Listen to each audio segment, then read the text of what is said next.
সাথে নিসফু মিন শাবান, যেটাকে আমরা শবে বরাত বলে থাকি, সেই রাতের কোনো সাংঘর্ষিকতা নেই। সে রাত নিসফু মিন শাবান আলাদা বৈশিষ্ট্য নিয়ে নিজ জায়গায় বিদ্যমান রয়েছে, এবং লাইলাতুল কদর তার আলাদা বৈশিষ্ট্য নিয়ে, আলাদা মর্যাদা নিয়ে, আলাদা ফজিলত নিয়ে সেই রাত তার জায়গায় রয়েছে। আরেকটি কথা জেনে রাখা দরকার, কেউ কেউ লাইলাতুল কদর, লাইলাতুল বারাতে, শবে বরাত যেটাকে বলে থাকি আমরা, সেই রাত্রে জাগ্রত থেকে সারা রাত ইবাদত করেন, কিন্তু লাইলাতুল কদর সম্পর্কে ধারণাই নাই, সে রাতে ইবাদত করার থেকে আমরা অনেক গাফিল থাকি। সেই হেতু যেহেতু লাইলাতুল কদর লাস্ট শেষের 10 দিনের যে কোনো বেজুর রাতের মধ্যে সেই রাত হতে পারে, সেই কারণে লাস্টের 10 দিন মুসল্লিয়ানে কেরাম, যারা আল্লাহর প্রতি ভয় রাখেন, যারা সোয়াবের আশা পোষণ করেন, তারা শেষের 10 দিন এতেকাফ করে থাকেন, যাতে করে সেই ফজিলতের রাত যেন আমাদের কাছ থেকে ছুটে না যায়। সম্মানিত দর্শক শ্রোতা, লাইলাতুল বারাত সম্পর্কে অনেকেই অনেক ভুল ধারণা পোষণ করে থাকেন। সে রাতকে বলে থাকেন বাতির চাঁদ, বাতির রাত, সিন্নির রাত। সে রাতে অনেকে ফটকা ফুটান, অনেকে আলোকসজ্জা করেন। আমরা দেখেছি আমাদের দেশে যে সমস্ত এলাকায় কারেন্ট নাই, সেগুলোকে সে সমস্ত এলাকায় মোমবাতি জ্বালিয়ে রাখেন ঘরের মধ্যে, বারান্দার মধ্যে। সে রাতকে বাতির চাঁদ বলা হয়। সে রাত্রের জন্য আমরা আগরবাতি, এগুলা মোমবাতি এগুলা সংগ্রহ করে থাকি। আগরবাতিতে যদিও খুশবু রয়েছে, সেই খুশবু ব্যবহার করার যদি আপনার সব সময় আপনার অভ্যাস থাকে, আপনি যদি জুম্মার দিনে তিলাওয়াতের সময় আগরবাতি ব্যবহার করেন, ঈদের সময়ে আপনি আগরবাতি ব্যবহার করে থাকেন, আপনি যখন তিলাওয়াত করেন তখন আগরবাতি ব্যবহার করে থাকেন, যেভাবে আপনি আতর ব্যবহার করেন, সেভাবে যদি আগরবাতি ব্যবহার করারও আপনার অভ্যাস থাকে, তাহলে আপনি শবে বরাতের রাত্রে আগরবাতি জ্বালালেও কোনো আপত্তি নাই।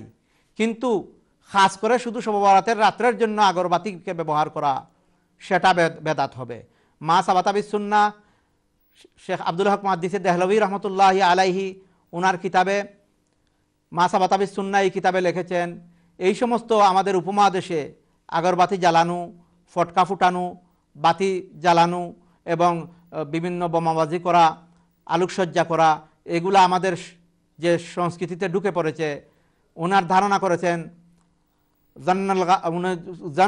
ধারণা করেছেন যে এগুলা হয়তো আমাদের পার্শ্ববর্তী দেশ, হিন্দু দেশ ভারত থেকে, হিন্দুদের সংস্কৃতি থেকে আমাদের মুসলিম সংস্কৃতিতে তাহজিব তামাদ্দুনের মধ্যে ঢুকিয়ে দেওয়া হয়েছে।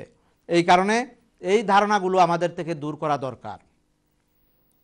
কেউ কেউ মনে করে থাকেন এই মাসটা হলো সিন্নির মাস, হালুয়ার মাস, রুটি সিন্নির মাস। এই ধারণা করাও ঠিক নয়। অনেক ধনী লোক শুধু এই দিনে হালুয়া সিন্নি করেন, রুটি সিন্নি করেন। আপনার তৌফিক থাকলে আপনি কুরমা পোলাও করেন, রুস্ট করেও মানুষদেরকে খাওয়ান। শুধু এই দিনের জন্য হালুয়া সিন্নি এবং রুটি সিন্নিকে সীমাবদ্ধ করা, সেটা বেদাত। আপনি আপনার তৌফিক থাকলে সবসময় আপনি সিন্নি করেন, এবং এই দিন যেহেতু ফজিলতের দিন, গরিবদেরকে আপনি খানা খাওয়ান আপনার তৌফিক অনুযায়ী। শুধু রুটি সিন্নি এবং হালুয়া সিন্নির মধ্যে সীমাবদ্ধ রাখা ঠিক নয়। এ রাত সম্পর্কে অনেক জায়গায় আমরা শুনে থাকি মসজিদগুলোকে তালা দেওয়া হয় যাতে করে মুসল্লিরা মসজিদে ঢুকে ইবাদত করতে না পারেন।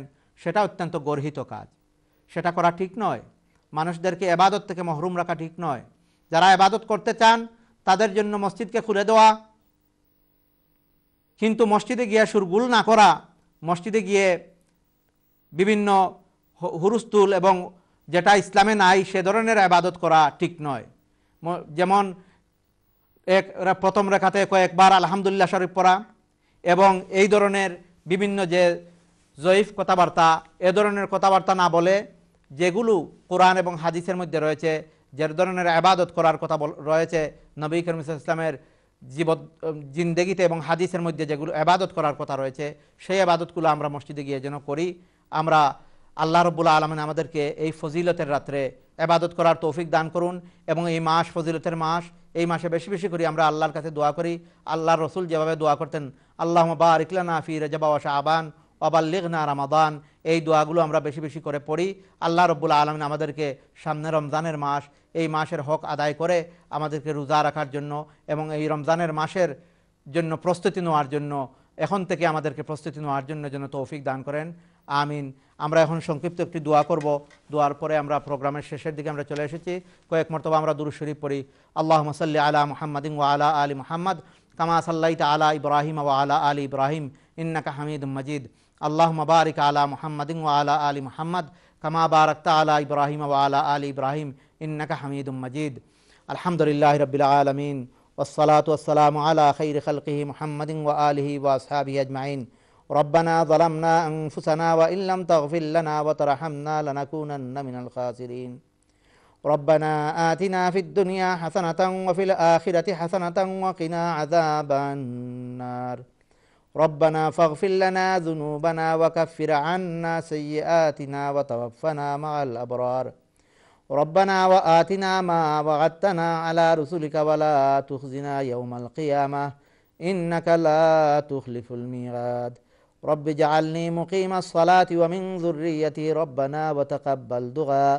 ربنا اغفر لي ولوالدي وللمؤمنين يوم يقوم الحساب. اللهم بارك لنا في رجب وشعبان وبلغنا رمضان. اللهم بارك لنا في رجب وشعبان وبلغنا رمضان. আয় আরহামুর রাহিমিন, আমাদের জীবনের সমস্ত গুনাহ থেকে মাফ ফরমাও। আয় আরহামুর রাহিমিন, আজকের এই প্রোগ্রামকে তুমি কবুল ফরমাও। আয় আল্লাহ, আলোচনা করতে গিয়ে যে সমস্ত ভুল ত্রুটি হয়েছে তুমি মাফ ফরমাও। আয় আরহামুর রাহিমিন, আয় আকরামুল আকরামিন, এই আলোচনাগুলোকে প্রথমে আমার এবং আমার শ্রোতাদেরকে আমল করার তৌফিক দান ফরমাও। আয় আরহামুর রাহিমিন, আয় আকরামুল আকরামিন, আমাদের পক্ষ থেকে লক্ষ কোটি সালাত আর সালাম সোনার মদিনায় হুজুরে পাকের রওজায় ধরে পৌঁছে দাও। আয় আল্লাহ, আয় আরহামুর রাহিমিন, আমাদের জীবনের সমস্ত গুনাহ থেকে মাফ করে দাও। আয় আরহামুর রাহিমিন, আয় আকরামুল আকরামিন, আমাদেরকে যতদিন তুমি জীবিত রাখবে আল্লাহ, ইমানের উপরে ইজ্জতের হালতে আল্লাহ তুমি জীবিত রাখবে।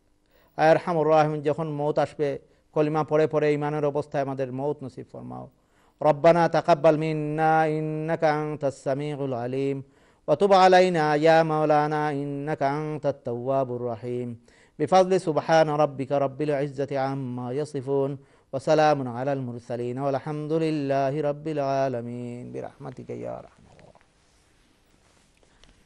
সম্মানিত দর্শক শ্রোতা, কোরআনের আলো অনুষ্ঠানে আপনাদের সামনে কোরআনে করিমের উপরে এবং নিসফু মিন শাবান শবে বরাতের উপরে সংক্ষিপ্ত আলোচনা করলাম। ইনশাআল্লাহ আগামী প্রোগ্রাম আগামী রোববারে এই সময়ে দেখার আহ্বান জানিয়ে আলোচনা এখানে শেষ করছি।